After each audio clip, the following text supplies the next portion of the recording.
Welcome to Power Up's Ask a Health or Fitness Expert podcast. We have a variety of guests that volunteer to share their love of health and fitness, products or services that are all good for us. A quick disclosure, this podcast contains our own personal tips, advice, and suggestions. The honorary guest today is the Jake Weeks here in Spokane, Washington. The Jake Weeks, right? You Yeah, get that, right? I like that. The one Thank and you. only. But he is an incredible personal trainer here locally, but also works with clients all across the country virtually. And today we're going to talk a little bit about yoga. How do you feel about yoga, Jake? I love yoga. Yoga opened up my eyes to the idea that there is a correct way to hold yourself. You know, you always hear your parents mention posture, but most of them can't go into much detail besides a point or two. And I took a yoga class in college, and it really just made me aware that everything is supposed to have a place as you stand, as you sit, as you move. And that in and of itself, changed my life. Um, but it's just a great way to stretch and get some exercise and be in a group setting and be around other people that care about fitness. And I also think it's offers a great spiritual benefit. And if nothing else, that means that you can just be present in the moment and calm your mind. What do you Yeah, think? I know you yeah. practice, and you've practiced a variety of different yoga styles. Yes, I agree with the fact of, I've done many classes. Most of them are introductory or free or part of the gym. I recently went to a class called Yin Yoga and YIN, and it was very eye-opening. It was completely different than any other yoga I've ever been to. Most of the yoga classes I've been to has been more of like I don't want to say Zumba, but fast moving kind of, like downward dog. And then you're doing this and then you're doing that. And not static holds, where this yin yoga was long holds, like several minutes on each side, and really focusing on breathing and releasing the muscles and feeling into it, and kind of just slowing down and thinking about where you are and being grateful. It just had so many elements to it. And what's crazy about that class, I just thought of this. When I was on my way to the class, I was on I-90. I almost got in two accidents on the way there, and I was just really wound up. I was like, I kind of actually thought maybe I shouldn't go to this class. I'm not in a good headspace. I shouldn't go.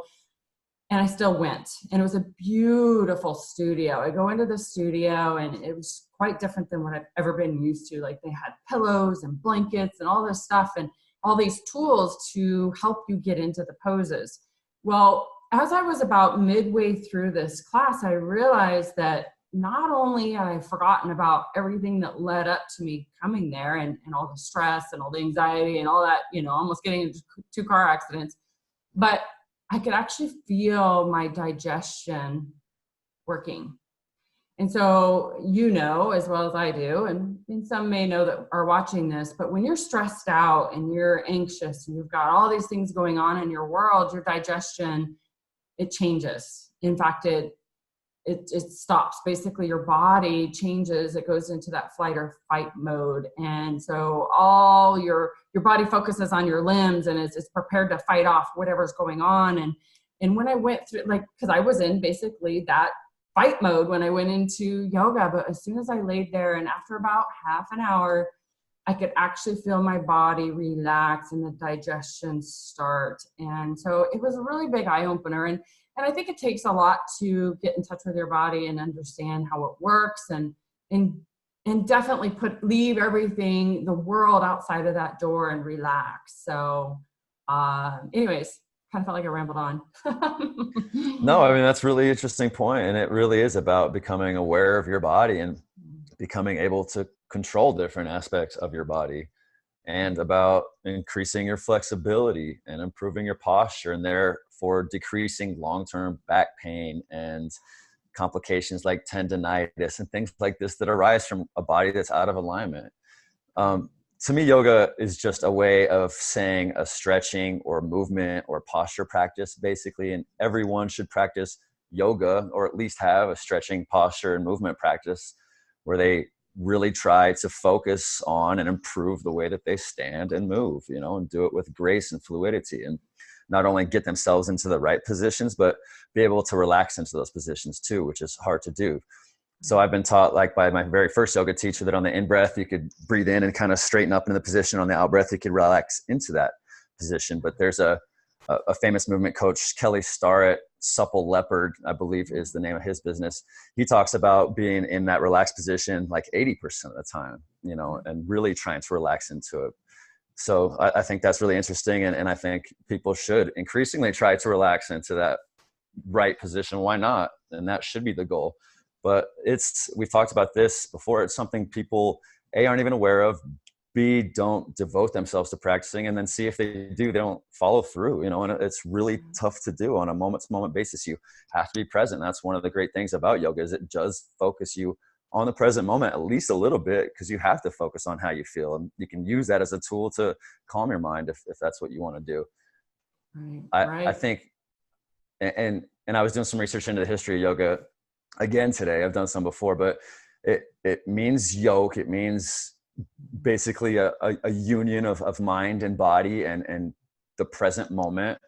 And I think that's what it can be. It can be this like unifying force where you are able to unify the goals of your mind and your body in one. And you can call it yoga, or you can call it whatever you want. But to me, it's just self-improvement, you know, kind of wrapped up into one word or practice, really. I think it's pretty cool, honestly. And I think everyone should give it a try. I think it's been kind of associated with like being some kind of crazy hippie or something like that, you know, and it's not something everyone should do. And the best athletes, by the way, in the world are all doing it. I mean, it's some version of it for sure. And most of them are doing actual yoga, going to yoga classes with their yoga mats. So I think if they can do it, then probably most people can give it a try, or at least stretch a little, you know, learn a little bit about the most basic poses, or just experiment on your own, you know, stretch and figure out the ranges of motion of your different joints and figure out how far they can go and practice your balance and things. I've been rambling on for a while, Katherine. You should probably say something. No, I love it. I love it. And I think one of the things that a lot of people get hung up on, just like even like weight training or any kind of training, is they feel like they have to carve out this big span of time, and you don't have to. Reality is you can just sit and, you know, in the morning just do a couple of moves, and then in the evening do a couple of moves. You don't have to devote an hour span of time to yoga. And I think that's what holds people back. You can just simply learn, like you said, the basic poses, perform those in the morning, perform them at night. And yes, when you have more flexibility, you will gain more strength. Your muscles will be more round, more beautiful, and you'll actually be able to go through a full range of motion. I believe that all these things are essential. I love going to classes to learn new moves and go, oh, I loved how that felt, or maybe I didn't like how that felt. One of the other things that I realized when I went to that yin class was how I need to improve on a couple of the moves that I had, because I looked around and I'm like, whoa, all these other people are able to fold completely over. I want to get to that point. And in order to improve on any kind of move or improve on your strength or endurance, you know, these things you have to practice. They're not going to come day one or trying it once. You've got to implement it. You've got to put it into your routine. And I would suggest, you know, on a weekly basis, start small. Say, you know what, I'm going to do 3 times a week. I'm going to do, you know, a few of these basic yoga moves, but definitely find a class locally and learn new styles, and maybe even, you know, not commit to a specific instructor, but go try different ones out and see which ones you like, which ones, you know, resonate with you, what feels good. Because I think that's what it's about, is what feels good, and pay attention to your body and see what how your body responds. Like I did with that one class, I was like, whoa, this is for me, because I felt it in my body. But just like weightlifting, you know, if you don't have that muscle mind connection, and you're just going through the motions, and you're not going to improve. So yeah. And that's what it's all about. Just like you said, it's about your personal experience. It's about what feels good. That's the most important thing. And if anything, let your body be the guide. If anything, your yoga practice can be that same way you wake up in the morning and you're like, oh, this feels good. You can just basically keep doing that. And you can do it for a few minutes at a time. Like you said, you can do it for an hour in a class with a yoga mat, or you can do it without any equipment or anybody else at any time, because while you're standing in line, you can think about standing a little bit straighter and then relaxing into it. It's something you do all the time. You don't have to pay a bunch of fees or anything like that, right? And it's not about the poses. Like, a lot of people think yoga is about certain positions, downward dog and going through sun salutations. And it's just, it's been kind of appropriated by certain groups to be that way. And that's okay, because fitness is a lot about sort of stratifying, classifying things into certain modalities. But at the end of the day, it's about doing what feels good and having a movement, posture, and stretching practice. And that is all planes of motion. It's all types of movement. It's not ever going to be limited to just a few poses, and it never should be. Right. So please, learn, try those poses, learn them, understand how they help you, what they stretch, what joints get in line with other joints, and how they explore your range of motion, and apply that to everything you do in all of life, honestly. Right. I do think it's essential to get with somebody like you, a personal trainer, or somebody that can identify maybe any imbalances or postural imbalances for sure. Because I know for me, and I guess I was pretty much in denial about it. It's like, oh, I don't have rounded shoulders, and I don't necessarily have it in an extreme obvious fashion, but I do have a small amount. And I think that just is associated with being hung over the computer all the time and on the phone all the time. And so I have a slight rounded shoulder postural issue. And in order to correct that, one, you need somebody to tell you you have it and go through the cycle of denial and acceptance and whatever. But, just like me this morning, I, had to drive basically 45 minutes, but in that process of driving, I was very mindful. I'm like, okay, where are my shoulders? Where's my head? Where's my neck? And it's just being mindful and connected. And that's not necessarily a yoga move, but it is something that says, I am paying attention to my posture, and I'm working on improving that. What's weak? What do I need to strengthen? What do I need to stretch? And some of that stuff can be done with yoga. Again, just implementing it into your weekly routine and a part of your exercise. So yeah, absolutely. Yeah, daily routine, minute by minute routine. And just like you said, you can do it while you're driving in your car. And just an easy way to do yoga is just think about where your spine is in space. Is it nice and stretched out like you're trying to stand tall, or is it hunched over? And if you start thinking about it, check yourself at a desk or on the couch, 90% of the time it's hunched in forward flexion in some capacity. And just that alone, just straightening up a little bit your spine is one of the easiest and best yoga, moves that you can do for yourself. Yeah. And one of the things that I noticed with a lot of my clients is they feel pain. And when they feel pain, they feel like they need to push through the pain. They're like, no pain, no gain. Well, that's not really true. Your body is saying something. So something might be misaligned. So for instance, I had somebody mention about doing lunges and feeling pain through the lunges. Well, to me, that's a red flag that says something is not aligned. There's an imbalance, there's a weakness, there's something that needs to be stretched. So, to me, that's a red flag. And I hear that so much, that people think that they either need to push through it, or I'm too old, I can't exercise, I'm feeling these pains. No, you need somebody, a professional, to help you identify what's going on. Just like me with my shoulders, my head, my neck, I needed to, strengthen basically my shoulders. Well said. I had a client just recently that was complaining about knee pain when she ran, and she said it was genetic and everyone in her family had to have knee replacements. And I said, let's take a look. And she knew it. She had what she called, knock knees that were sort of back and in. And so we talked about strengthening her knees, and she was able to move her knees in different directions and actually strengthen them back into place. And I said, you feel those muscles? Those are the ones you got to strengthen. She's like, oh yeah, I feel them. I was like, yes, see, you can do it yourself. You don't have to just sit in bad alignment until your replacement. And please don't, because they can't replace your spine yet. Right. And if I would have known what I know today 20 years ago, I could have avoided both my back surgeries. I lifted everything wrong. I lifted it all with my back. And, even I remember as a child, my grandma telling me, use your legs. And I didn't know what that meant, you know, and I just Right. kind of laughed it off like, oh, what does she know? And she did. She had hip surgery. She had knee surgery. She had all these surgeries and never back surgery. But still, I remember that as a kid, you know, literally 10 years old, her telling me, and I blew it off.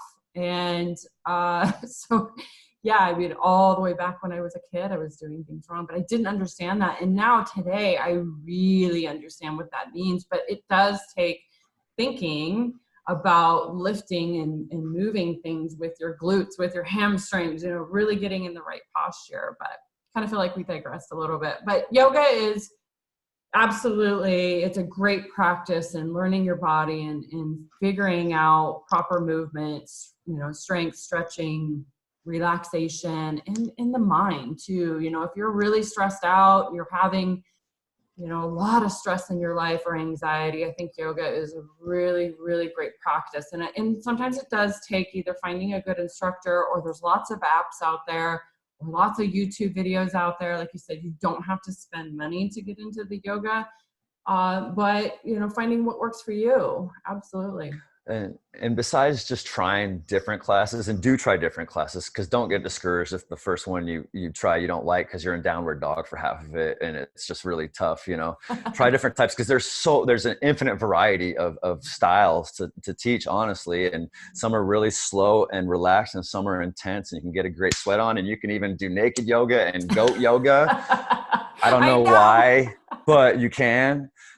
For me, like, first, if I was talking to someone who just maybe is curious about trying it, I would say just on your own, take a couple minutes a day and start with just stretching your spine out as long as you can this way, then kind of sitting down into it. Okay, that's 2 planes of motion: a forward flexion, Yeah. a backwards flexion, a left, a right, and a twist each Yeah. way. That's 8 planes of direction. Okay, just start with those and start with the spine. That's really where the yoga begins, I believe, in the core. Okay, and then it'll extend to the extremities. But that's just a basic place to start. That'll take a couple minutes, a few breaths. Start there, and then, start with some classes. Contact me or Katherine. You can reach me at fitandhappyclub.com. Katherine, Yeah. Yeah, got I was lots of just going places to to reach ask. you. I was just going to ask. I was like, how do I get a hold of you? I will definitely put all the links below, because it is, if you feel pain in any kind of exercise or any kind of daily movement, I would highly suggest contacting Jake. He can virtually help you. So if you're not in the Spokane area, he can help you identify what needs to be either strengthened or maybe stretched or rolled out, and he can help you mitigate through this pain and get you into a place of flexibility. So great. Yay. I love this. This was a great topic today, Jake. Yeah, As thanks, always, Katherine. it's been a pleasure, debating or talking about this. And I always love it when we have topics that we're a little bit on opposing ends, you know, it makes it a little bit more fun, but I think we're both in agreement on yoga. It needs to be in our practice, you know, if not daily, weekly. Monthly's not enough, but definitely learn some basic poses and yeah, dive in. You have anything Thank else to you. add? No, great job. Thanks. Awesome. Great job. So we'll talk again next week. All right. Bye. Bye.